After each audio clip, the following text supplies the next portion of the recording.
سمعت واحد شيعي بيقول ان احد الائمه كان جالس فوق صخره وجاء اسد كان ياكل الامام، فالامام قال يا حسين، فاذا بالاسد يتحول الى ارنب.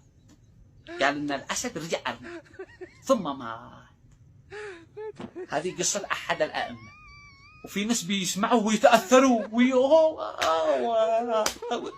وباقي قصه الواحد من الائمه كان معه تلفون، والتلفون قد يكمل الشحن، قد يطفى التلفون ما في شحن، فقال يا زهراء، فاشتحن التلفون الى النص، فقال يا حسين، فاشتحن التلفون اشتحن التلفون، فقال التلفون لهذا احد الائمه الصالح، قال لو قلت يا علي لتحولت الى ايفون 578.